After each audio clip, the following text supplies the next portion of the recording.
I pledge allegiance to the flag of the United States of America and to the republic for which it stands, one nation, under God, indivisible, with liberty and justice for all.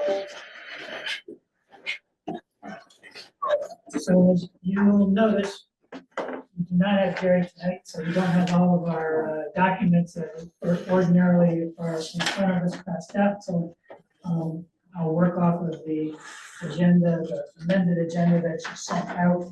And if you don't mind, she had the workshop before public comment, but I'll open it up to public comment. I do not have public in the room.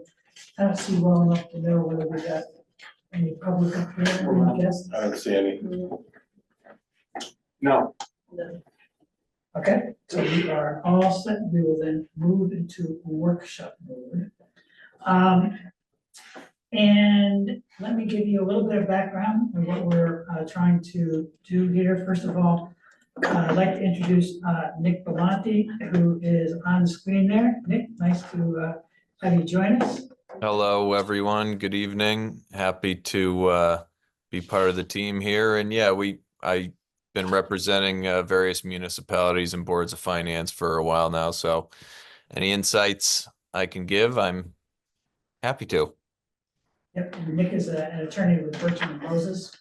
And I think the town is using them for Right. as well. So Nick was asked to be here just to be able to opine if opining is an important piece of the process. I do not know whether this is going to work, but what I'd like to do is I would like to see whether I could bring up just a 5.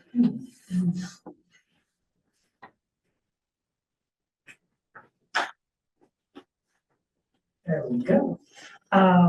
Just to bring this up and make it easier for people to follow through with what I am going to be talking to you about.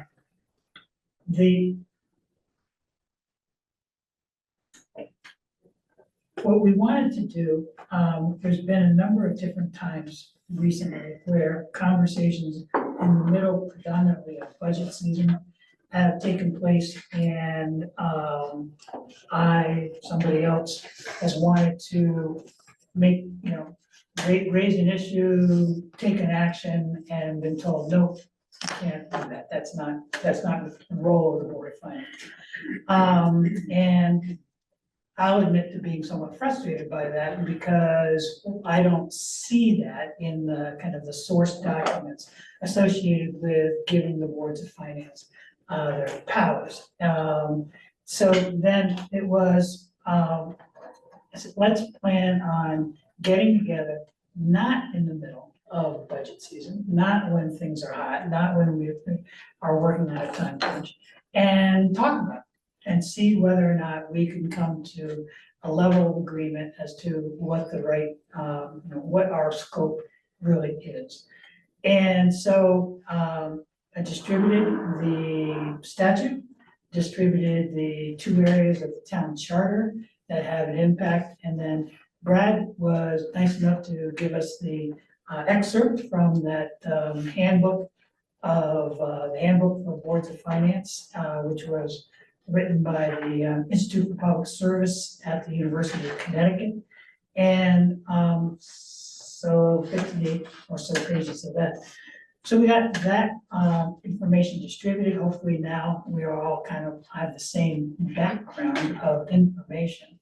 And what I believe is we have precedent, we've got practice, but that may be limiting what we can actually do. And so that's why I wanted to go back to what is it that we can actually do, and let's do that now. Let's come to agreement on it now and be able to then exercise that as we get into the budget making process. And I thought what would be helpful would be to take a couple of examples of real life things that have happened as at least in the limited amount of time that I've been on the Board of Finance, and talk about those. So, given background on this, I do just want to say that we have a lot of experience, Board of Finance experience around the table. I think Carl may be a winner with what, 26 years of, Well, I mean, 10 or 11 on the board. I know, but then coming to all the Board of Finance meetings. So we've got those, Brad, John, we've got a lot of, long-term experience. I would say Paul falls into the midterm, and then Eric and I are just a little bit more than Megan and George, but that's kind of the set of experience that we have. And it's I think that's great, because I think it gives us as a group a very full perspective, historical perspective of what has happened in the past and why we are where we are. So that's really the background. Before I get into the examples, open it up to any questions that people have about the process, what we're trying to achieve. Brad? So what I want to suggest is, as the Board of Finance, Board of Ed does, is when there's a new members, they are brought up to speed. I don't know if you remember this, George. And then at some point, also the attorney for the board would every once in a while meet with the board if there was any questions like we're experiencing tonight. Mhm. So I see we have our attorney here. Yeah. So I just think that it's important to know what the responsibilities of the board, because I don't believe, Megan confirmed it for me, that she was not, she was grateful to see what I had presented, because she wasn't knowing what she was supposed to, Right. what her role is. So I think that going forward, that the first meeting of every term, it should be aired. That discussion. Right. Okay. So, one other thing I would say also is, I don't know that you have all these materials and it may be clear as mud. And, Sure. and I don't, to what you're saying, I don't know that tonight we're all gonna walk away and say, "Phew, now we know that." Oh, right. Right. I agree. I think it's between the charter, the statute, there's a handbook. I think there's a path forward that is going to be somewhat imperfect as we move forward, but I think it'll be helpful to have the discussion. Right. And I think the language in almost all instances is general. Yeah. Which leads it to open to interpretation. And so the question really is, what is our current interpretation versus a past interpretation come to do? Okay, we ready to go? So first example, I know that I've had experience when we bring the department heads in, have them present the budget. There's one thing I wanted to say at the outset that I want to make sure I say. When I talk about doing things differently, I want to make sure you understand that I'm not saying that things were being done wrong. Because I think what happens sometimes when I raise issues and say, well, let's do this or let's do that, there's a knee-jerk reaction sometimes to say, well, we weren't doing that wrong. Well, right. I'm not suggesting different is wrong. All I'm saying is there might be a different way of doing it. And I really want to commend our budget process, the way, Leanne, you set it up with your agencies, your departments, the way, Carl, you let the Board of Finance and the Board of Selectmen work on this together. It allows for a certain blending of the lines, because all of a sudden then Board of Finance member says to the department head during a budget meeting, well, your budget's been presented, but is there enough resources in your budget to be able to do what you need to do or what your service area needs? And that comment was objected to. And so the question really is, do we, the Board of Finance, have as part of our role and responsibility, the ability to do that? And so I go to the handbook on page 4, brought a couple of different quotes out of that. And I believe the answer is yes, that we do in fact have complete charge of the town's government's financial activity. And also we have the ability to exercise managerial control, which in this case is approaching that of a chief executive officer in other municipalities. So I would argue that not only do we have the responsibility to do that, it is something that that's something we need to do. So. So what I want to bring up is if it becomes a situation where one board member or the chairman, it doesn't matter who, starts asking questions like, do you have enough help? The next thing you know, you're gonna have all the departments going to you to say, we don't have enough help. So to me, it's micromanaging, and it's not the realm of the Board of Finance. It's the job of the town manager or selectman or whatever. And I feel as though that they need to change that, need more help. It's up to them to talk to the Board of Selectmen, as our form of government is right now. Because otherwise, you're not following the step of command, and I think it's very dangerous. I feel it's very, very dangerous that we don't stay in the protocol of what our duties are. Because we're elected officials. When the fire department comes to you and says, hey, we need more money or apparatus or whatever, take the channel, go through the channel. Because fire department's 400 votes. So if they come to you next year and they say they need a new fire truck and it's been turned down as an example, it becomes very political. And I think we need to stay away from that. And that's why we need to stay within the chain of commands through the process. The other thing, I'm just curious, so this, I think, was written maybe in a different time, and it has to work in conjunction with the town charter. Yes. Which describes the functions of the chief administrative officer, which is the first selectman in this town. This refers to part-time officials. So I'm wondering if this is referring, this is 1992. Right. It may not have been edited, maybe it was before that. So I'm kind of curious as to, when you say managerial control, how do you, what do you see that as? I thought I just heard you saying that we should exercise managerial control. No, again, I'm talking about what is the extent of our powers. We can then choose what within this big bucket we want to do, but I want to make sure we at least understand where the edges of the bucket are. Mr. Chairman, if you don't mind, I don't know etiquette here. I raised my hand. If I could just jump in for, I don't know, a minute maybe. Sure.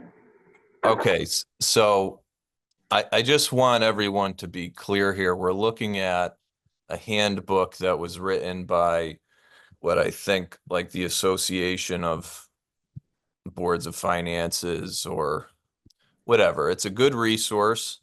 As the first selectman mentioned, it is from 1992. But the point I want to make and be very clear about is what's being quoted here is not the law that applies to the town. This document is a guide, it's advisory, and even within the document itself, the handbook, it includes several provisos that says, hey, talk to your local town attorney, look at your local laws, look at your local charter, because you know, we don't all fit one mold here. We're speaking in generalities. The state statutes, which are our overarching umbrella of authority here, are fairly general in how they describe the various possible roles and duties of the boards of finance. And if, for instance, a town, and I represent some towns where this is the case, does not have a charter that further delineates a budget process and the powers of the boards of finance, then the default is that very general language in the statute. And something like this handbook might apply, arguably, be more credible as a guide. And I'm not saying this is incredible. It's, again, a good resource. But what I am saying is we have a charter here in Old Saybrook, and the charter does set out specific roles and functions of the Board of Finance.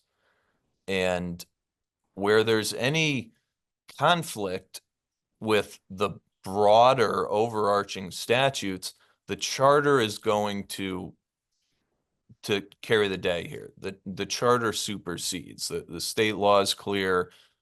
Towns, through our home rule legislation, have the authority to control their local budget process, control how they empower their boards of finance. So I just want to make sure we're talking about this with some guardrails on, that we're really legally, and that's why I'm here as the town attorney, legally, the law that applies to define this board's source of authority is the charter and then the state statutes.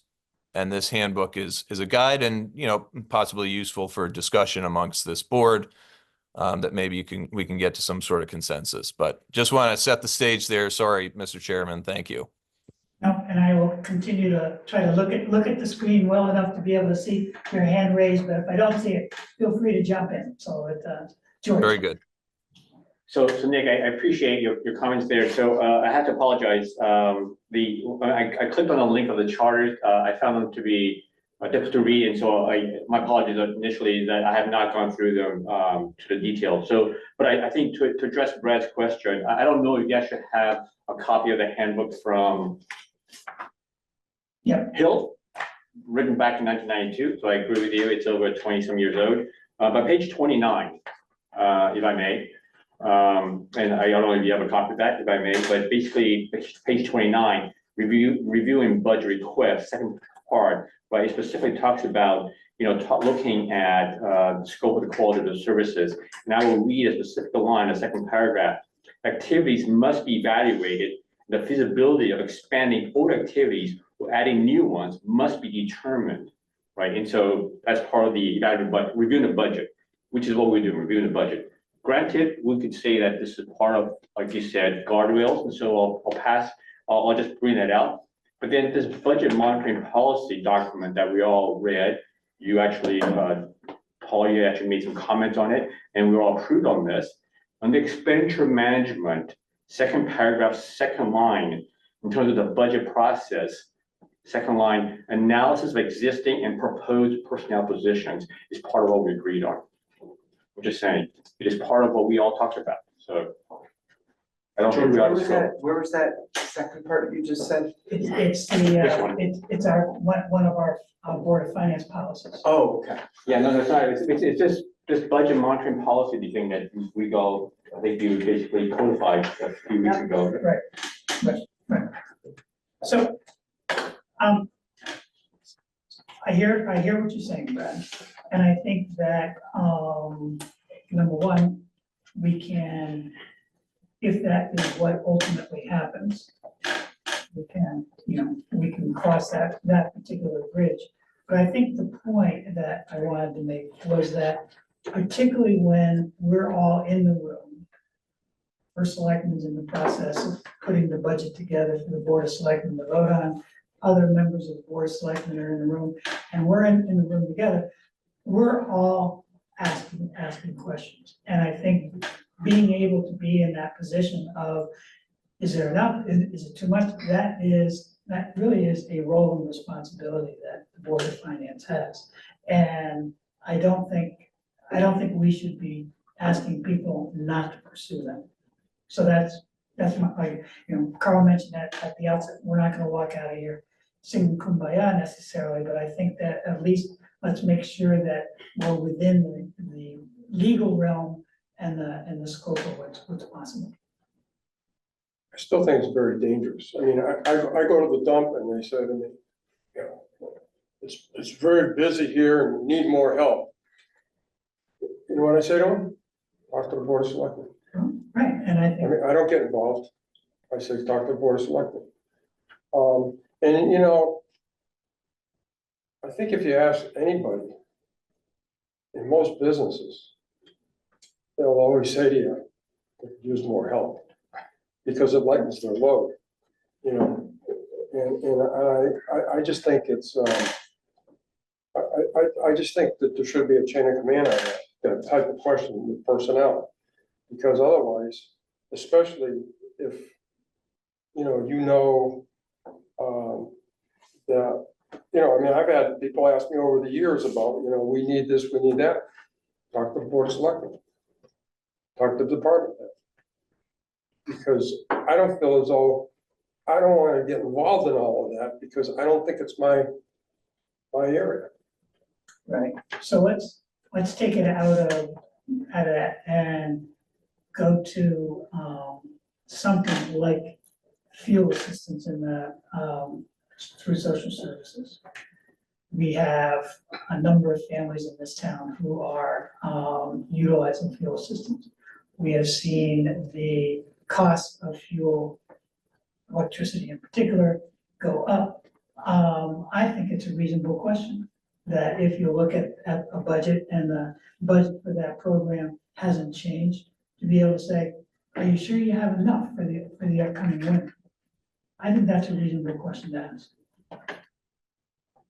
I think you could ask the person who's presenting the budget as far as the head of the department, whether it's Leanne or Carl, that would be a discussion preliminarily, like, we've got, this many people, there's a big influx of needing fuel.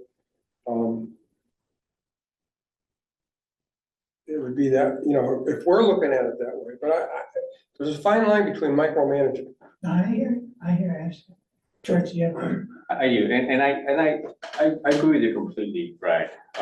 If I'm standing at the dump, or if I'm in the supermarket and someone comes up to me on a specific Board of Finance topic, I am completely out of line in talking about the Board of Finance, because I am not a Board of Finance person at that time. I'm a shopper at Stop and Shop with someone trying to get rid of my trash, right? And actually, right, I mean, 16 years of Board of Ed, I do not wear my Board of Ed hat everywhere I go.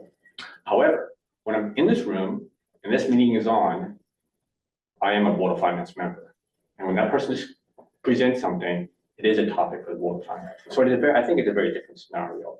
So within that concept, we can talk about what is the sandbox play here. And I think that's the conversation we're having here today, right? So that we can talk about what is the process, what is the sandbox play here, so that when the actual topic comes along in a few months, we can actually deal with the topic itself, maybe have perhaps other processes. I think it's a good idea, but I still think that before, if we get this budget preliminarily, and all of a sudden, social services has a lot more, demand, maybe it would be better for us to say, hey, First Selectman, are we looking at this whole overall picture? It's just not money, it's the services.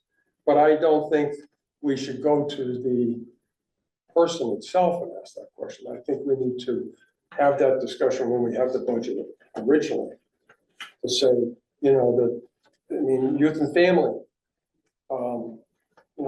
they provide a lot of services. And as the economy changes, like right now, we've got this 27% added onto our electric bill. I'm sure that's hurting people pretty badly.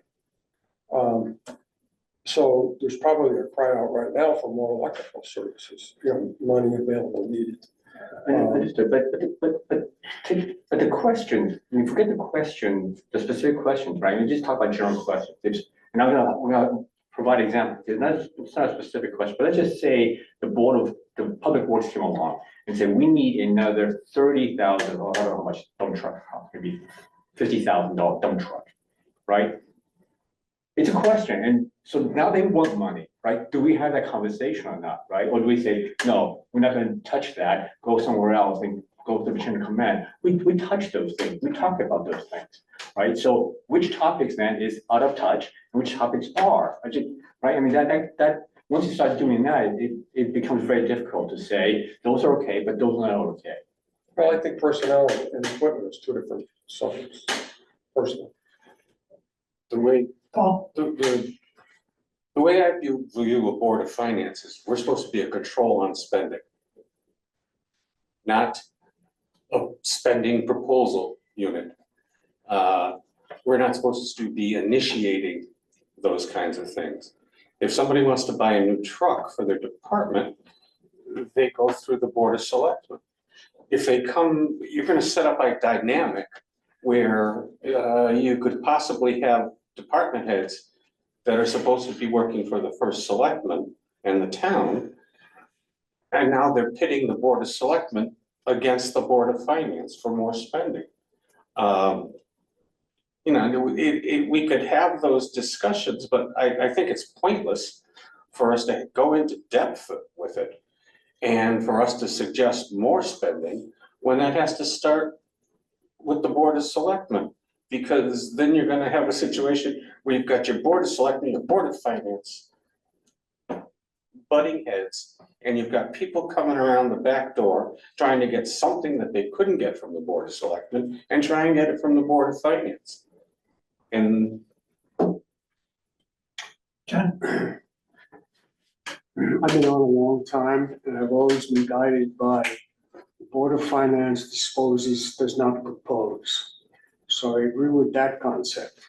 But the question here is, how do we dispose? right, and I think that it's, again, if we went back to the bad old days, and I'm not suggesting we do, where a budget gets put together, we don't have a joint meeting with the department heads, with the board of selectmen, then I think maybe the lines that you guys are looking at become clearer, as in, okay, everything gets formulated at the board of selectmen level, gets put here, we take a look at it, exercise whatever, knowledge we have and take a vote. I don't, that's not the way we're doing it, number one. Number two, I don't want to go back to doing it that way. But that does give us then the opportunity to have the kind of dialogue that I think is not divisive between, go to Carl, go to board of select or board of finance, but more, it's a collective, that's the discussion is happening all at the same time. Board of selectmen, part of that conversation, based on that conversation, then can come forward. Because what we get, from Leanne, prior to the department head meetings, is we get a preliminary budget. We all see the numbers. Questions get asked, and then magic happens, and we see, a final budget. And so I think that we're really talking about in that period where magic happens, and how to pull out maybe some issues that hadn't been pulled out before. And we're still, at that point, get a budget from the town, as we do from the Board of Education. So we could beat this to death, but let's not. And let's move kind of to the next issue, and then, because it's somewhat related, and then we can always, go ahead, Rick. While we're on that same subject, years ago, we had a problem with the school department where, not a problem. We had a situation where they always would not return any money. And that took a long time to get that so that we were working better together. And I just want to be very careful that we don't micromanage all these different departments to the point where, we're causing, the message is you know, we gave back, $3 million, is that what it was? How much did they get back, $1.5 million? They gave back about 1.2. 1.2 back. Some people could think, geez, we could have done this, we could have done that, and all that kind of stuff. And we could have given back 300,000 or no money at all. And I don't want that to go back to us, because back in the very beginning, when I got involved in this stuff, they either had no money back or deficit. And it took a long time to have a good working relationship. Yeah. And I hope that we can continue that going forward Yep. with all departments. Got it. George? So again, you're the one who brought up this handbook, and so again, I will direct you to page 18. It specifically talks about the Board of Ed. Page 18, third paragraph, on the transfer appropriation, additional appropriation. The Board of Education has complete discretion in the expenditures of funds appropriate to it for operations of the schools. No, I understand. Understood. And so for us, but so now you're actually arguing that we are micromanaging them and figuring out how they're going I to didn't say operate. that. I said we need to be careful that we don't start micromanaging. That's all I'm saying. Right, But and let I'm me, not saying we did, or we are, but I'm just saying that, I think the presentation she did was excellent, this past one we just had. Right.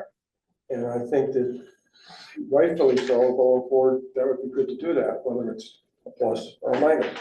We would need to know. yeah, I was gonna refer to the last meeting. I think the last meeting, we had a very good discussion with them. I think that hopefully they recognized that money that was returned by the Board of Education then went back to reinvestment in the Board of Education. And that is highly appropriate. And I think that, I don't believe we were putting ourselves into any kind of, Well, I think we have a great relationship with them, knowing that if there is surplus money, that we probably will put it in the bank in their category so that they can do the air conditioning or whatever they need to do, which is a benefit for the town and all of us. right. We all benefit from it. Okay, so then the question is, modification. And when a budget comes to us, whether it's the town or the Board of Education, what is the responsibility of the Board of Finance, what or capacity, scope of responsibility? So I have up on the screen section 3, but let me kind of walk you through, because I think it's a matter of terminology. And the terminology is in section 1, it talks about estimates and expenditures. And I would reference, and this is the charter, and I would say that estimates are the department level budgets, and expenditures are the line item budgets within the departments. So it says that those departments present estimates with expenditures. First selectman then in section 2 compiles the estimates and presents it ultimately to the Board of Finance. And it says the Board of Finance, as I've highlighted in red, may revise the estimates as it deems appropriate. And the sentence after that says, and then sends it forward to a town meeting. So my reading of the charter, and I'm interested in other people's perspective, is that we have the ability, to keep this easy, if a budget comes from the town for a $20 million town budget, we have the ability to work within that $20 million. We don't have the ability to exceed that $20 million. And so I think that is the language here gives us that capacity. John? Which is the guiding formula here? Is it the charter supersedes the statute, or the statute is the overriding, what's the right, control? Yeah, Nick, I heard you say charter overrides the statute, is that right? Yeah, charter supersedes. So, I just wanted to clarify. yeah, got it. So is there any disagreement about that, just so, like I say, I wanna have it clear before we get the next budget. That you can't do additional appropriation? We can't exceed the bucket. You come to us with a $20 million bucket. We can't exceed, but we can, within that bucket, make changes So or revise, as they say. where does it say you can't, for argument's sake, where does it say you can't exceed? Because it's saying that we're revising the estimates. And so that's my interpretation of it. If you wanna say, go beyond that, I'm happy to hear that, but No, I don't think that's- I'm just saying so when you, okay, so let's say revise the estimate, so within the budget, revising the estimates means what to you? To me, it means the department budget. The department budget is the estimate, the line items are the expenditures. So, department, we could look at something and we could say, we think that $50,000, this department over here should have $50,000, go back to the fuel systems in order to be able to pay for coming year's fuel systems. We can take 50,000 from another department and add 50,000 to that department. To a department, And we can be clear about what we think the purpose is, but so in other words, reduce the board of, what was that, board of selectmen Right. department budget. Right. Or 25,000 and add that to you, social services. Right. And that we can do that without having that, that's the one in the document. We can do that without being in a position where it goes back to the Board of Selectmen for modification. We have a role of doing The the. budget after March 1st is not the board of selectmen's budget. Okay, I mean, I think that's I think- relatively clear in the chart. right, okay, so we're clear on So, yeah, so, getting back to the previous conversation in this, I mean, I've interpreted the roles, especially you guys, take no offense from this. You meet every 2 weeks, you're volunteers, you have busy lives, right? I mean, in theory, we're doing this every day, right? So I've talked to Senator Neal a few times, he's like, we should just get rid of boards of finance, they just get in the way, and it's funny how Norm's, I said, that'll never happen. So, unless you go to, a chief administrative officer, then you can have a different setup. But going back to something you said earlier, I agree with you that the way we're doing the process now, I think in the budget development prior to March 1, almost any question is a fair question. I don't disagree with you on that. I think at the end of the day, saying we want to add $50,000 to youth and family services, whether you take it from somewhere, the purpose of that money is not within the purview necessarily. In terms of, say, you need another staff member, we're gonna add $50,000 to your budget for another staff member. No, I understand. Yeah. Right. I think at that point, the chief administrative officer can say, I'm just gonna let that roll to the bottom line, I'm not gonna hire another person. I think, It'll make for an interesting year, but yes, I understand what you're saying. but Could happen. other than, but if you, I would hope you would agree with that, and other than, when do you need a first selectman? The Board of Finance might as well run the town. If you don't have the chief administrative officer running the town and making policy recommendations as to staffing. So that's kind of the way I see it, very simply, an appropriations board, policy board. You don't have to agree with the policies, and you can revise the appropriations accordingly. Right. I think that's a fair summary. Any other points? I just think a couple of the departments could always use more help. If we wanted to give it, if we wanted to do an expenditure that way. And I think there's got to be a happy medium to it. Otherwise, it can get out of control. I hear you. But hopefully we have enough kind of trust and dialogue that we don't allow it to get out of control. Megan? Yeah, I think what we're talking about here probably would be a very rare case. I mean, as you pointed out, Bruce, and Carl pointed out, I mean, my experience with the budget process, I mean, it was a very open dialogue. We were going back and forth. We talked things through. I think it would be rare, but that was the part I highlighted, as well when I reread this. And I think, there's also a timestamp on that budget, right? So something can happen in between when you hand the budget over to the Board of Finance that, you might have to act on. And I read there that, we have the ability to do that. It could be turned down if, Sure, tell me, there's always a check. or the voting in Checks and May. balances. Okay, ready to move on? So then the last one that I have is just on the issue of a long-range financial plan for the town.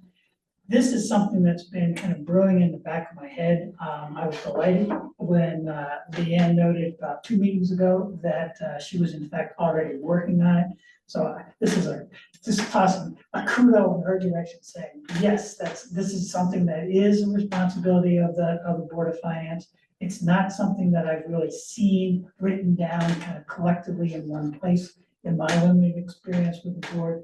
So I think we just, I'm looking forward to it. And I think we should all then take it seriously. And frankly, one of the things that I thought was interesting about what was said in the handbook was not only the role of the Board of Finance, but the role of the Planning Commission.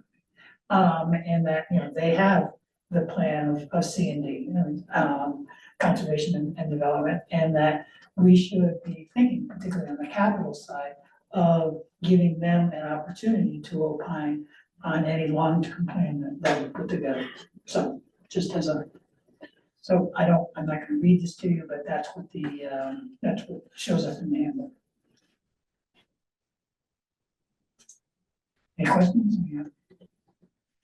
Cool. So those are really my issues, and I wanted to make sure that they're there. I don't know whether other people have other issues that they wanted to bring up to get clarified before we get started. I know, Get started on what? the budget. No. I was gonna say, Leanne has already sent out the information to the department, so I know we're gonna start, it's gonna start happening. And we heard from Superintendent Jessica last 2 weeks ago that they've already started on their side. So, well, go ahead, George. No, I wasn't quite sure, whether you had. It sounds like perhaps it was a preamble to tonight's conversation in terms of discussing the world's responsibilities. I wasn't sure whether now there's opportunity to actually maybe dive into perhaps some of these 3 topics that you had brought up, or was actually where we're going here, but. This is the time, this is an Okay. open conversation. But, sorry, I didn't mean to cut you off. No, go ahead. So, I'll like to come back to several of these points again, and maybe, because I think the personnel issue, I think is, to me, is very unclear in terms of how we're gonna deal with this, and you just made a comment that prior to March 1st, any question is, I'm not exactly sure what the word was, but it's, Well, I think the way we've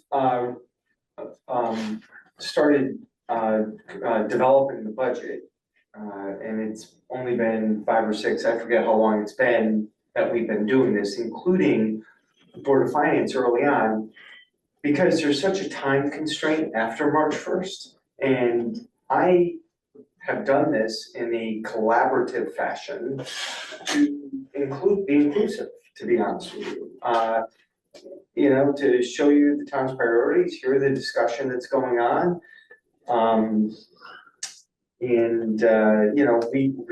I prefer not to go back the old ways, and the reason is it's redundant.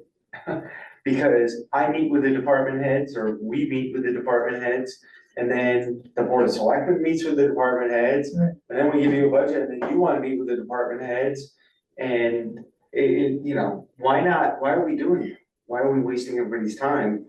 Not that it's a waste of time, but it's a very redundant process, so I think the way we've been doing it has been very good. We're still adhering to all the charter requirements, with March 1 and, you know, when the budgets have to be delivered, and certainly with regard to the date of the referendum. So, I'm hopeful that, given the recent history of the way we've been developing the budget, that, you know, that collaboration and, cooperation can continue. And, you know, we're not all here trying to run the town. I mean, I think it's very clear, and especially in 2024, that it is really a requirement that the town have more professional management. When I was elected in 2011, literally, you had a first selectman, an executive secretary, and then 2 admins.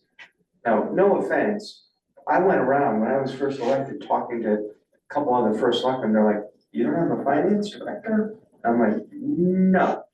Paul knows the story, I've told Paul this story a few times, and so I won't repeat it here. I think a lot of what is before us right now was a long time ago, when things were a lot more casual and part-time, and, you know, there weren't as many state requirements, federal requirements, audit requirements. And as a result, I think towns, even smaller towns than ours, have just, as a result, become way more professionally run. And no offense to the Board of Finance, I think that should remain with the Board of Selectmen, Finance Director.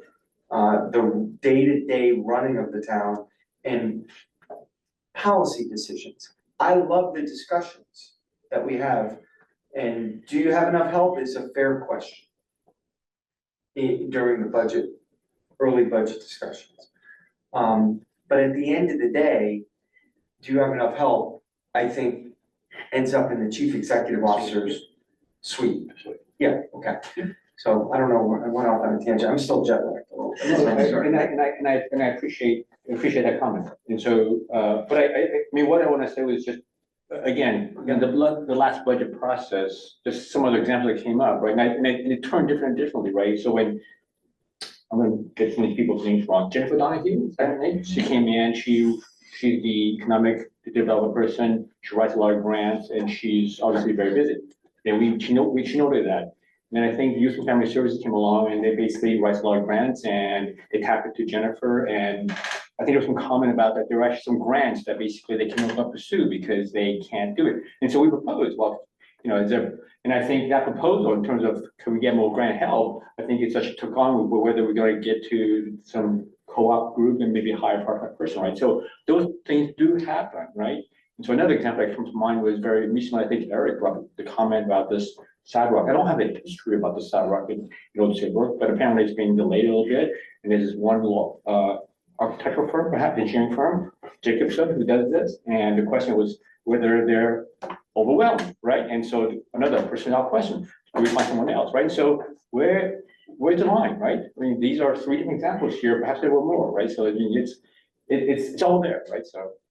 Yeah, I think I agree with you 100%, as long as it's done within the executive branch. Absolutely. I just, you know, I don't want to name any names, but I know some particular department heads that they never have enough help.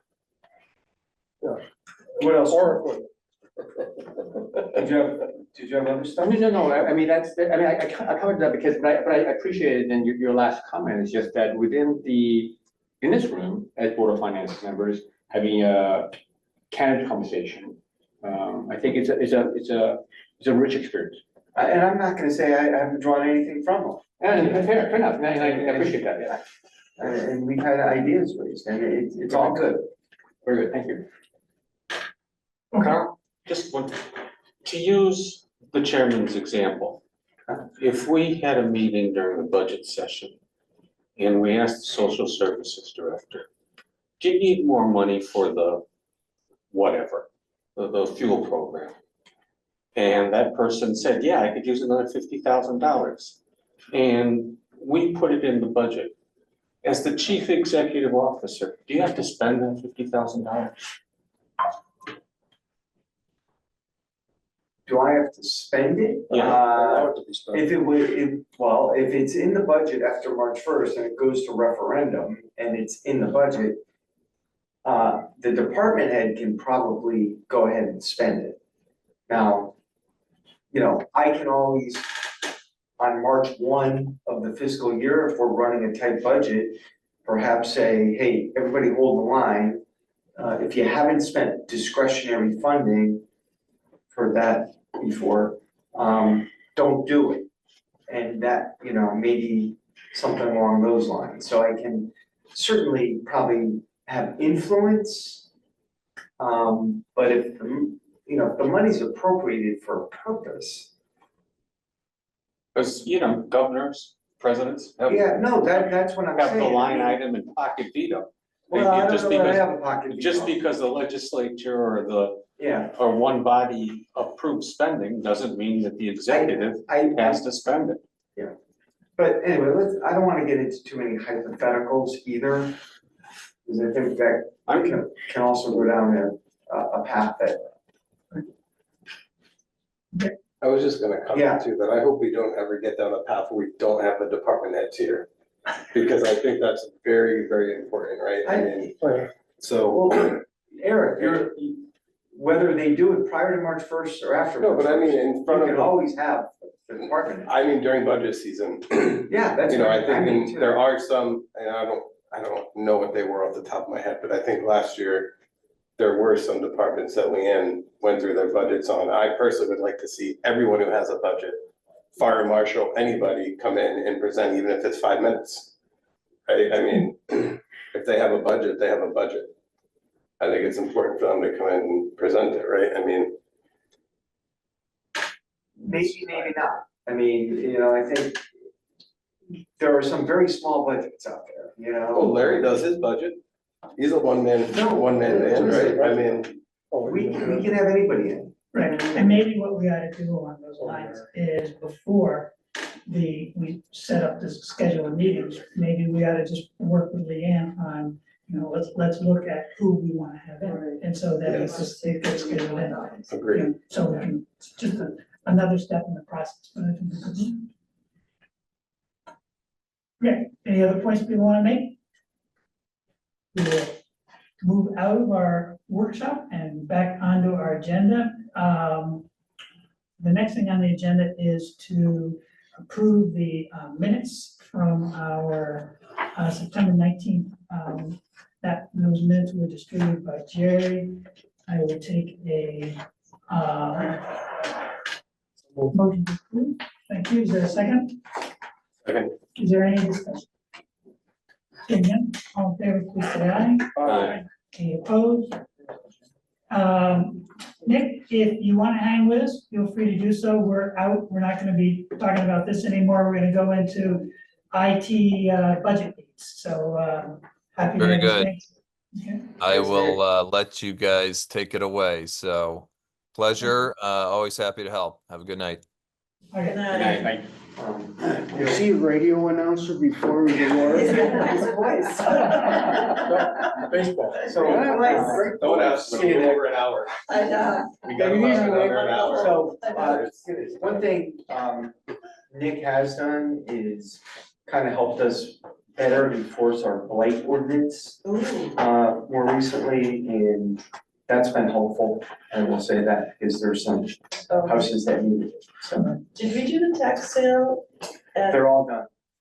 Did that? Go ahead, I don't want to interrupt the agenda. I was gonna say, that's right. Well, Larry's been waiting patiently, and the next thing on the agenda is the Great. discussion around the IT project. So Larry, if you can, Just stand around. Carl, you wanna introduce? us, No, or I'm you gonna wanna let jump in? Larry, no, I'm gonna let Larry go. Yeah, let me just settle myself in here for just a minute, and I'll turn the video on, and we'll be ready to go. Can you hear me okay? You can hear you great.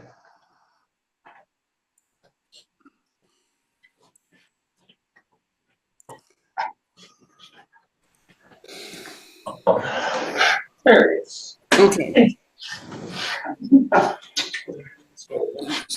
So, I guess these are my agenda items. So the first one I would imagine, I don't have the agenda in front of me, unfortunately. The first one I would imagine is the one for the property file digitization. Is that correct, Bruce? We didn't list them. Go ahead. So It's okay. whatever you want to go. Okay, I was thinking of something, okay, I was thinking of another. At ARPA, we listed them, but we didn't list them. Yes, okay, so there are two projects which that were submitted to ARPA, which are a couple capital projects for things that the town is going to need, and potentially we look at one of them at least being critical, the second one being something that would be really nice to have.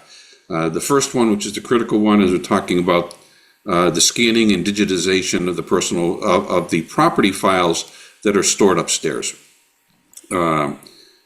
Some of you may not know that all of the property files, all the building plan records, the zoning plan records, the as-built, the drawings, and that kind of stuff is stored in a file room upstairs. There are, I think the count was somewhere between 65 and 70 business-sized drawers full of documents. Estimated recently, when one of the vendors came in to take a look, at a little bit over 500,000 pages of 8.5 by 11 type stuff, and maybe another 20,000 pages of oversized drawings, including building plans and things of that nature. These documents, these are the only sources of the documents. There are not copies of them. They have not been microfilmed. They are single pieces of paper with no redundancy whatsoever, sitting in the upstairs floor in the room. Obviously, there's a certain potential for loss there. The room is not engineered in the way the town clerk's situation is, where they've got a special vault that's involved. They've got halon in there. They're not using water.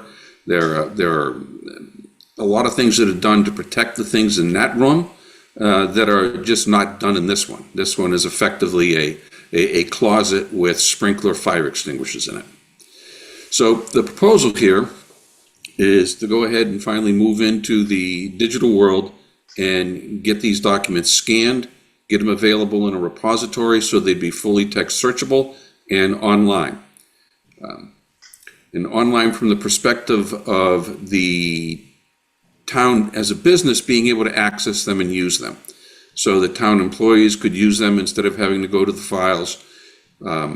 If people were having to work remote, if for some reason town hall was unavailable, if it was closed down based upon another pandemic or something like that, people would be able to get to the documentation at home.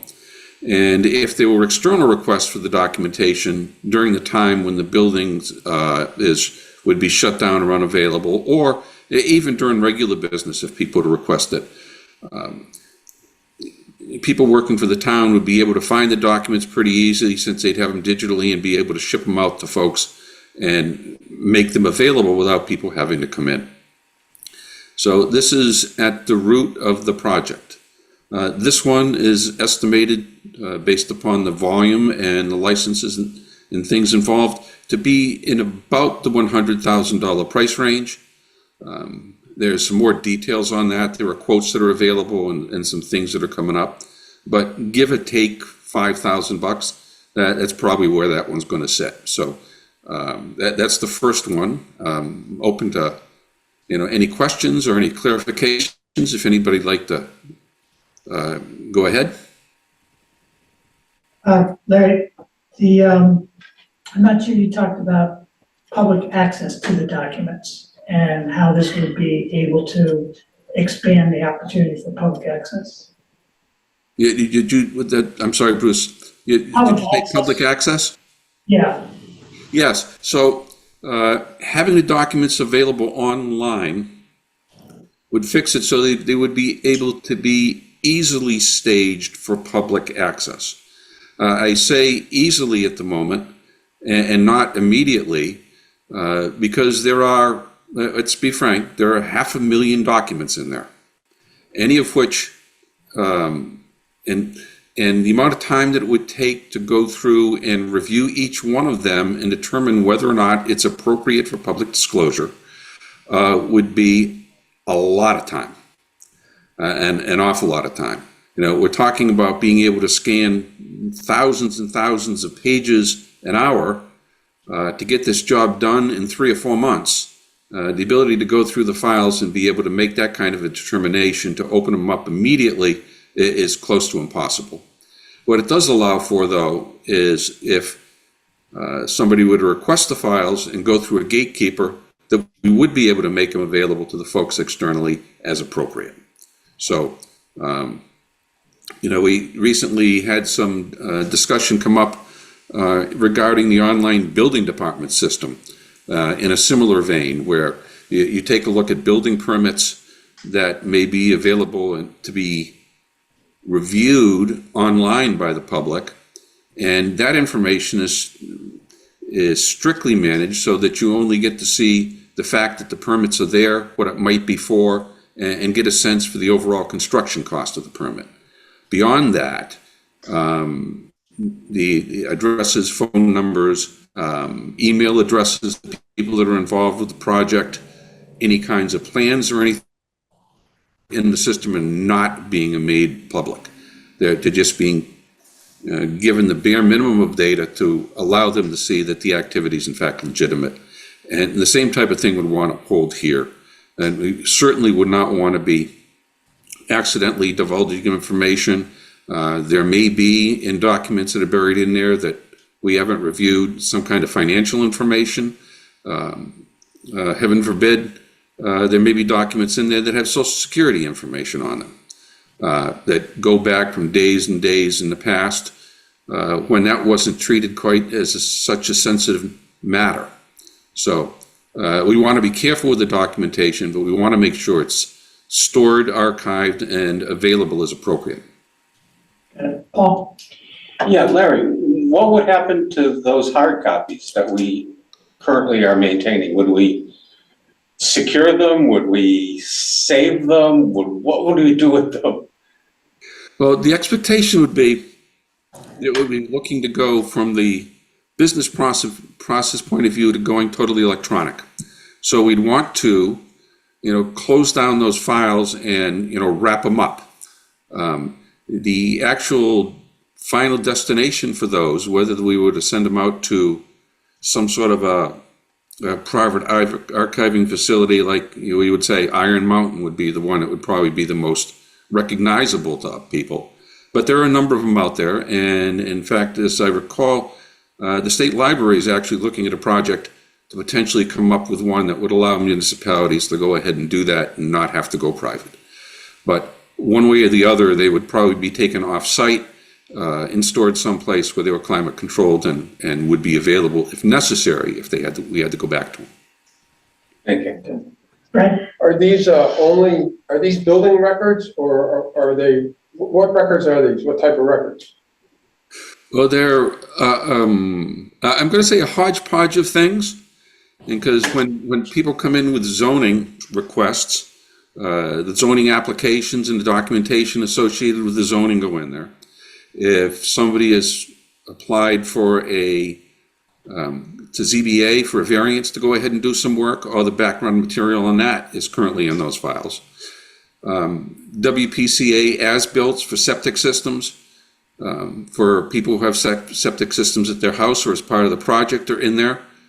Well, in the past, I've gone and I've asked for a particular residence, and they go in and pick up a file and bring it out, and you can look through it. You can see they put an addition on in 1958 and maybe upgraded the power or whatever. So why wouldn't that be public asset? The public have access to that. Well, in that type of situation, the person who's going into the back room has the opportunity to open up the file, take a look at it, and verify that there's nothing in there that should not necessarily be disclosed. And in looking at it, there's a lot of information that's public access. You take a look at what happens with voter information and the excitement that gets generated when the state, the FOIA-able information that the state has on voter records gets scraped and presented in large volume on websites, generates a lot of excitement. And we wouldn't necessarily want this information to be out there to just arbitrarily be scraped by some outside entity and use that as data for themselves. George? So Larry, I may have missed it at the beginning of your presentation, but for all these kind of documents you're talking about, going forward let's assume we do this process, going forward, everything should be online, right? I mean, otherwise we'll be doing this again 10 years from now. Everything should be, yes, everything should be digital and should be online. So the repositories behind these things should be digitally maintained. And in fact, in many of these cases, the documents come in initially digitally anyway. So when we take a look at them, if plans are coming in, they're coming in as PDF files or TIFF files, and they're being printed to be put into the folders. So when they come into the system now, the repository that they would be being deposited in would be the live repository that the departments are using for the systems that they're working with currently. So they would be basically dropping those documents electronically into the electronic folder instead of printing them and sticking them in the folder and the paper in the room. Okay, thank you. Larry, you said it's around 100,000. Is that just to take what we have now and put it into the cloud or on a server, or is there, after that, is there like an annual subscription to this service, or how does that work? So we currently have a limited subscription to the service, Laserfish, a 2-license subscription. Each one of the licenses costs $800 a year. And with each license, there's a certain amount of space that's allocated to it, kind of like getting minutes on a cell phone. And you get a family plan and you can share the minutes. And the same thing works with the space in the repository. And so the estimate is that with the amount of data that's going to be involved, we'd be looking at a 6-license implementation situation. So we'd be looking at about a $5,000 licensing fee per year to be able to have that information stored. And that actually opens it up so that at that particular point, there would be 6 people or systems within the building that would be able to actually store data into it. Anybody that's in the building would have participant rights to be able to pull out and view it, but there would be limited folks who'd be able to go ahead and actually deposit things in there. I was just curious, I mean, I've never gone to look at this data before, but do we charge or will we charge for access for folks that request this digitally? I mean, to offset some of those costs, or is that not something we do?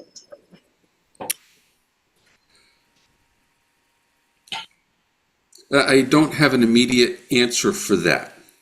What I can say is that certainly if we take a look at what's happening now in the legal records system that the town clerk has, that they have the repository. If people are going to be printing out that type of documents associated with deeds and things like that, they do charge a per page fee for printing to recoup part of that cost. When you take a look at the building department and the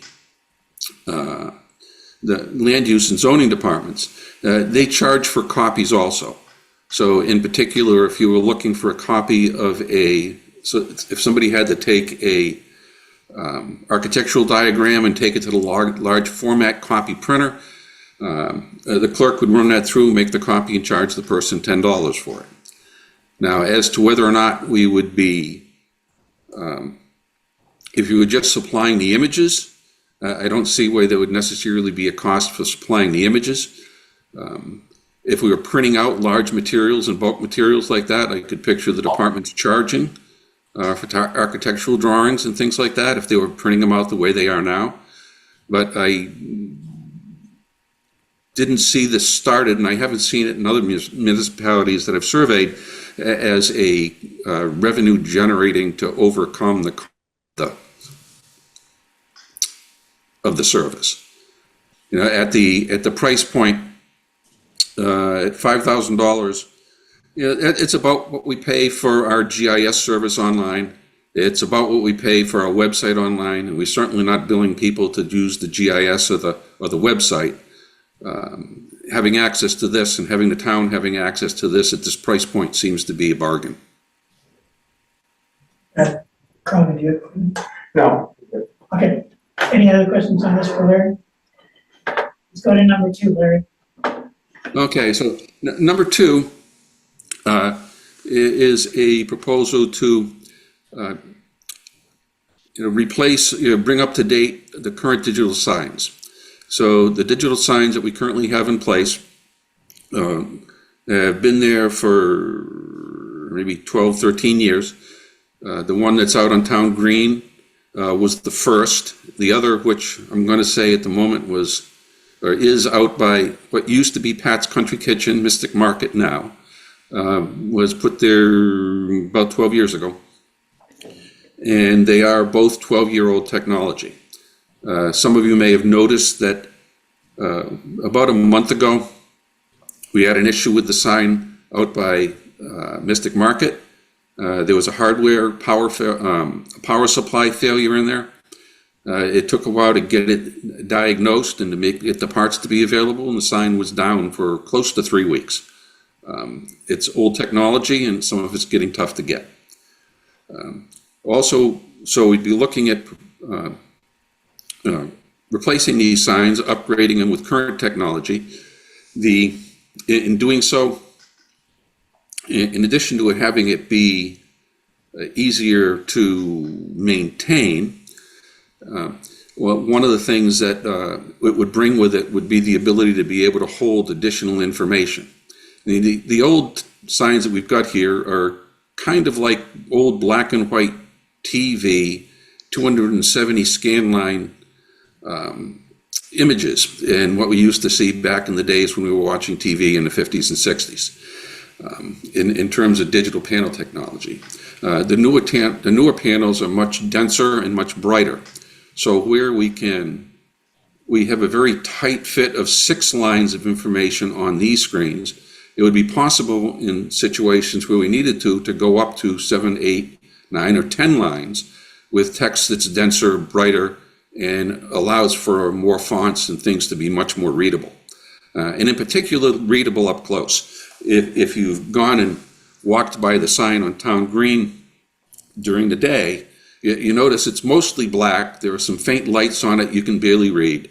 And for the newer technology takes care of that, and it would be much more readable. The second part of doing this upgrade would be to finally put a sign out on the west side of town, out by Max's Place, Benny's, in that area, because there's been a lot of interest that's been expressed in having a sign in that area similar, since it's become built up and has got a lot more traffic, that we should have a sign out there also. What it basically boils down to is each one of the signs is somewhere around an $18,000 item, and we're looking at doing that 3 times to get the signs in place. Eric? Question, do you know, you may not know this, Larry, but do you know how old the Board of Ed signs are at the high school and the middle school? They are slightly newer, but the exact age I do not recall. I do have it somewhere. They're probably around 8 to 10 years old at this point. Is that something that we could consider if we're gonna do this and add a sign? That we could, is there a way to partner with the Board of Ed to get new signs at all 3 of the schools? Goodwin still has a sign that they have to go out and stick letters up on. I realize that's not under High our school course. is just like 2 or 3 years old. Is it I don't, newer? yeah, Okay. I think that one got replaced, the original one, yeah. So the question is there economies of scale? if they're required, right? If those are older as well.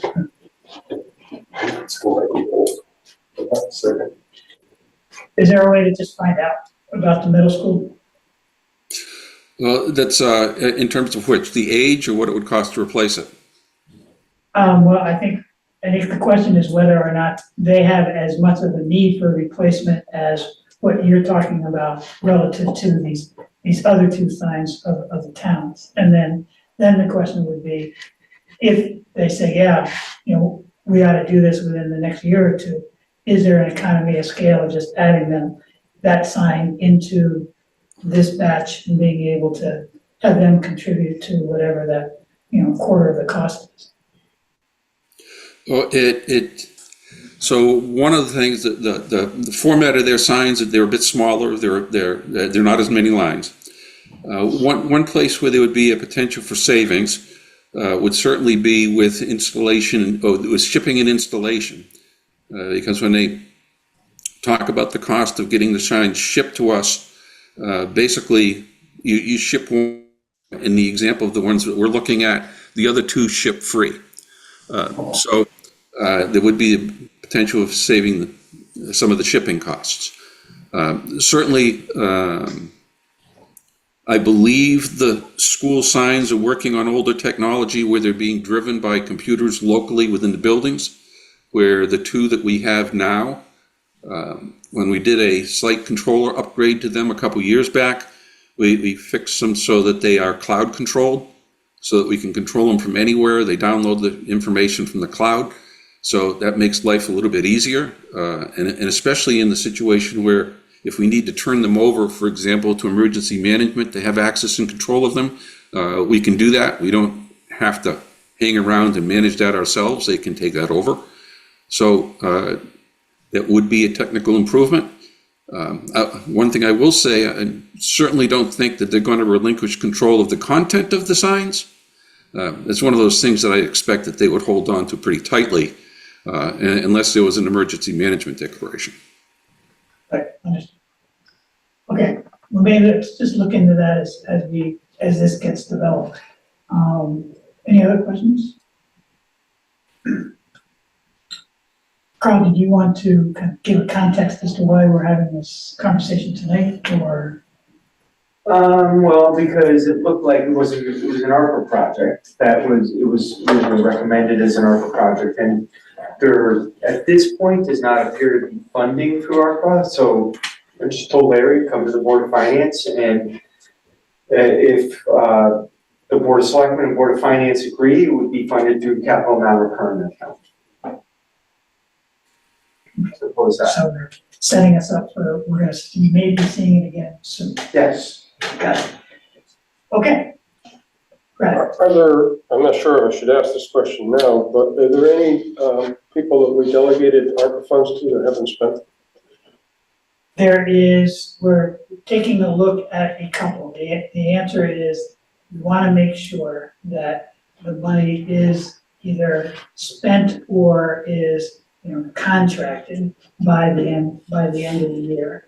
And so that's forcing us to look hard and really see whether projects are going to get done. And I would say, in my mind, I think there may be one that is still somewhat questionable that they need to get moving forward. They've been kind of going in circles. So possibly if they don't come through. Right, well, I think that's the point that Carl and Larry brought this to ARPA, was if we get down, we need to have everything done through ARPA by the end of the calendar year. So if we run into that, if in fact we do have $80,000 sitting there because that project's not going forward, Larry's got, oh, by the way, bang, we can do this. This is ready to go. Okay. So that's kind of sitting in our back pocket. Good. Any other questions? Great. Larry, thank you very much. Thanks, Larry. Thank you for the opportunity. We are on to selectmen. Yeah, just following up on what you just said, Bruce. With regard to ARPA, I think most of the money is, almost all of it's allocated. this point, or close to being allocated. So the question, I don't know how familiar this board is the obligation language in the treasury guidelines. So we've had a couple folks opine that obligation means contracted, doesn't mean, hey, you went to town meeting and you have a plan to spend the money, that's great. You need more specifics, you need a scope of work, and you need the money to be contracted. So a lot of towns are kind of putting these MOUs in place. So let's take, for example, Park and Rec. Part of their strategic plan, let's call it 100,000. We would contract with Park and Rec with an MOU that would say, you're gonna spend this money on your strategic plan projects over the course of the next 2 years. There may be some difference in opinion as to whether that is even specific enough, because yeah, you're gonna spend it on, but what are you spending it on? And do you have a contractor in place to do the work? No, you don't. Maybe a better example is the Mariners Way project, 250,000 in ARPA funds. We can contract with the Mariners Way committee, let's say, but what are they gonna spend it on? Is there a contract in place, a scope of work in place? Not sure. So let me just put, because I wanted to talk about another project that is funded. Do you mind if I bring up the whole Beaver Dam Trail thing? Might as well get this on the table now. That's what I figured we're talking about. So, this board, over the course of 2 years, has put aside over $1 million towards the Beaver Dam Trail project. I was out there today, visited the site, they're making great progress on this, and Bill Claffey thinks they're gonna have all the conduit laid in a week, maybe 2. After that, the utility lines go into conduit, then it goes out to bid. So we are relatively confident as of today that we're gonna have that project out to bid by the end of the month. 30-day bidding procedure, another 30 days to figure out, to do reference checks and things like that. We could have a contractor under contract by December 31. That's $1 million. Coincidentally, and it is coincidental, we have $500,000 assigned from ARPA funds to a housing task force, $250,000 assigned to the Mariners Way group that will eventually be formed, $150,000 assigned to Park and Rec. Let's leave that at 150 right now for their implementation of strategic plan, and $100,000 that the ARPA committee approved to the seawall down at Saybrook Point. That amounts to $1 million. It wasn't by design. So ARPA funds, by definition, can be spent on municipal infrastructure for towns like Old Saybrook, because we fell under a certain cap of funds that we received. Beaver Dam Trail is an infrastructure project. We have not funded with ARPA funds. So if we, in my view, if we want to make life easy for maybe our finance director, who's a little Which bit, of course we do. there's a little bit on edge about the whole MOU thing, and you know, does it meet with what our auditor said and perhaps our legal counsel?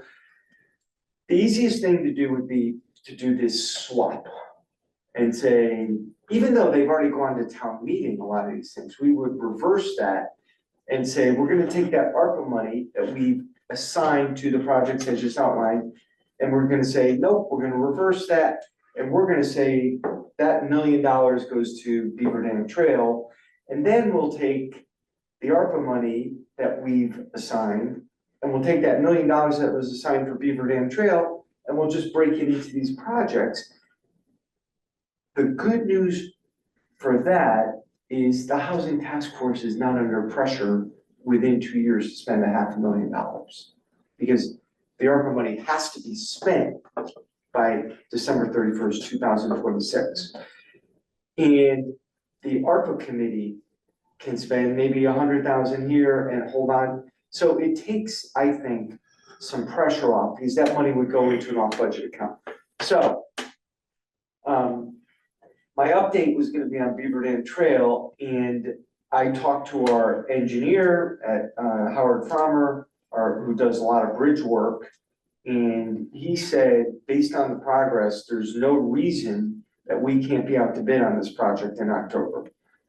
And so that's probably gonna happen. And that is basically breaking news, you know, based on the progress that Bill is making out there.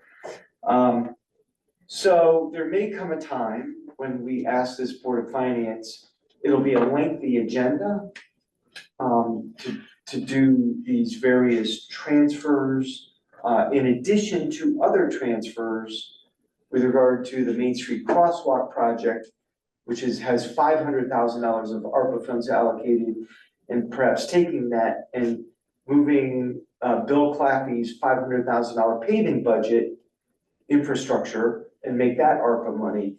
And that way, the crosswalks, 3 of them that are currently under review by DOT, that may not be contracted out by the end of the year, I'm not sure, they might be. It takes the pressure off on the timing. So there'll be almost half the amount of money that we received from ARPA in a swap. I would hope that if the timing works and this board got to the point where they saw fit to approve Larry's projects, that would come out of capital non-recurring, because I don't think there will be ARPA money if we spend the ARPA money on Beaver Dam Trail and paving. Swapping Billy's money out. So that's $1.5 million. So I would like to, just to keep it simple, bring before the Board of Selectmen next Tuesday, Larry's IT projects for Board of Finance to consider up or down vote at your next meeting,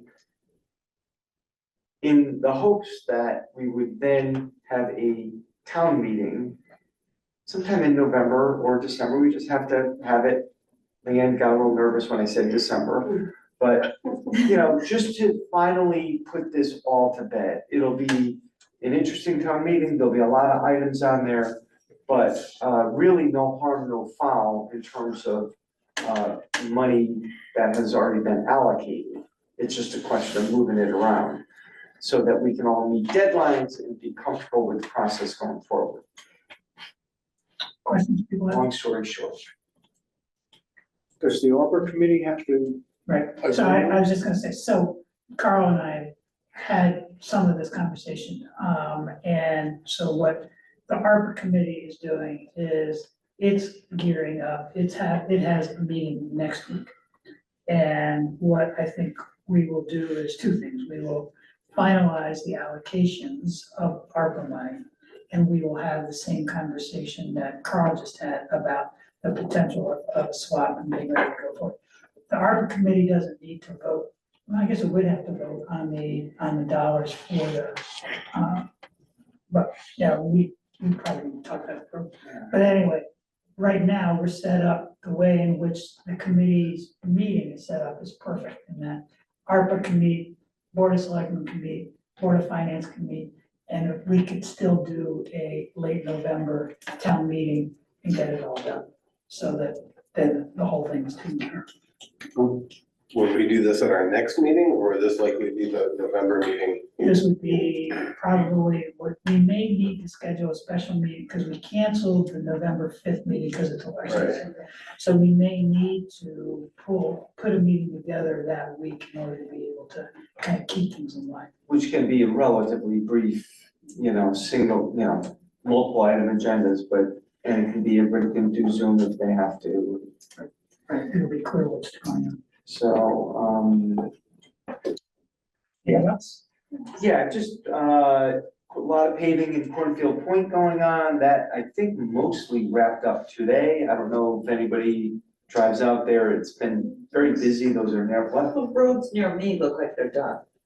Closer, Yeah. no, those. Oh, yeah, I think today they mostly wrapped up.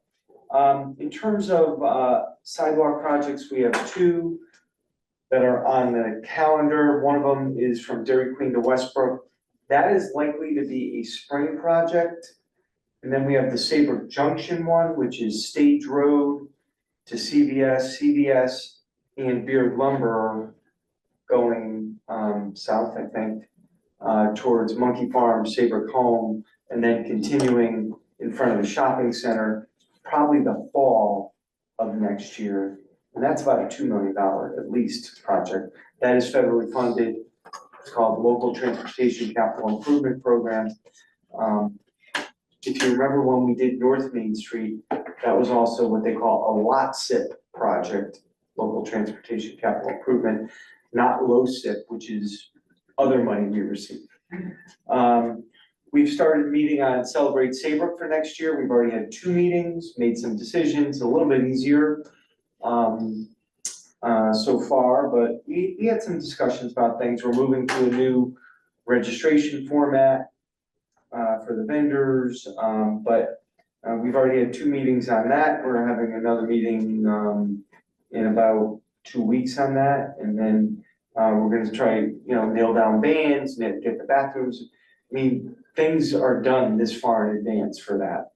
The motor vehicle tax starts this year, the new law that was passed saying on October 1, 2024 for that grand list for 25-26 fiscal year. What's that? That passed? Yeah. I didn't realize that. So that new law does a depreciation of vehicles rather than a fair market value of vehicles. Over the course of, I think, 15 or 20 years, I can't remember. No vehicle can be assessed for less than $500, but you get the point. It starts at, so if you buy a new vehicle, it starts at like 80, or I can't remember, 80 or 85%, and it goes down every year, 5%. There's no more looking in a blue book. So the good news is it should be a heck of a lot easier in the assessor's office, because you're gonna get a book from the state of Connecticut that says George Chang's car, his 2015 car, should be valued at X. Period, end of discussion. We tax it based on our mill rate. We don't care what it's worth. They've determined it based on a depreciation schedule. One of the reasons they did this is because it did this in COVID. Used cars did this in COVID. So this was the legislative fix for that. How much extra do you think it's going to cost the taxpayer in a percentage basis? I think it's probably gonna be less. It'll be less? Yeah. Yeah. And I'm curious to see what the revenue numbers are for motor vehicle tax for the town next year. So there may be a gap there. We will make less. Yes. Why would it be less? Why would it be less? Because right now, they're basing it on book value, and the books, COVID was crazy. Yeah, but you're starting at 85% value, and you're only reducing it 5% a year. I'm not so sure. that's I right. don't know. I'm not sure. I don't know if it'll be less or not, but Next year we will. we will find out. Yeah, next year. Yeah, we will. That's it. I won't keep you here. Right, Did the dispensary down the street get the permit to open Yes, all the time? several months ago. Yeah, is the revenue gone up since? then? Yes, it's about 18 grand a month at this point. Right, about that? Yes. Yeah, we can get a report on that sometime. Yeah, we have it. We can show you. Nice to be looking at that. Happy to And, show it. there was the gonna other be, thing is, Brad, just one second. I thought there was gonna be a review on that they were given kind of a contingent opening to be able to go, but maybe to the end of the summer or there's no contingency. There may be, they were gonna do a relook if there were any issues, but there's been no reported issues. All right, I'm sorry. And by the way, if a manufacturing facility opens on the other side of town, there's also 3% of gross revenues on that. When is that gonna open? It's not even, it has to go to zoning. and then can we get an update sometime on the charging station? Yeah, what would you like?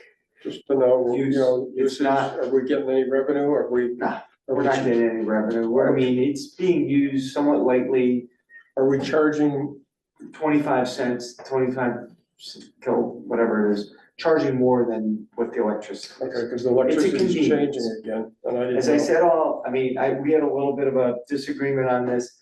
To me, it is an amenity for downtown folks. Yeah, it is, so. We're not losing money, but we're not gonna make money. Right. Well, as long as we're covering our expenses. We are covering our expenses. I mean, I think, like Big Y has it, and the reason why they have it is you go there, you charge your card, you shop. But the diner over here has it, you go to the diner. But people, every time I go over there, during pickleball, there's a car. Yeah. Hooked up. Yeah, I stopped at a gas station on, off of 95, and they got like 8 Tesla charging Yeah. stations. Yeah. And there's always usually 3 or 4 people. So that was a $5,000 investment by the town, in my view, for a downtown amenity for a convenience factor. Okay. We'll never get that money back. We're not gonna get that money back, No, I don't expect to get it back. but we're not losing money That's all I care. when folks hook up to it. I know someone that used it for 4 hours the other day and it was like $6 or something. It's on, yeah, it's on It was- level it's- 2. yeah. It's a slow. Yeah. Other questions? I have a quick question, it being October 1st, first study, do we know what the timing? Yeah, I will, in full disclosure, I emailed the folks from Perth probably 6-8 weeks ago, and I said, what's going on? They said the deliverable is the month of October and we're on schedule. And literally, that's the last contact I've had. I anticipate this month. Do we know what, once a draft report comes out, what the process is going to be?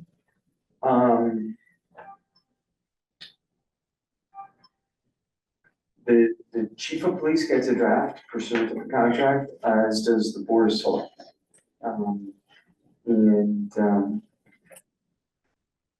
I don't know exactly what the process will be. We will review it with council and see what the process should be. Well, listen, it's gonna be a public document. It's coming out, and one way or another, it's coming out. And whether it comes out in the form that the draft release is or not, there may be some typos, there may be some other, but I think the substance of the report won't change, whatever it is. Carl, did you say the police commission would get a draft too? Yes. I think the chairman. Okay, no additional comments by board members, going to our agenda. I don't see, do we have any guests up there? No. No, no guests. Motion to adjourn, So moved. is there a second? All in favor? Thank you all very much, appreciate it.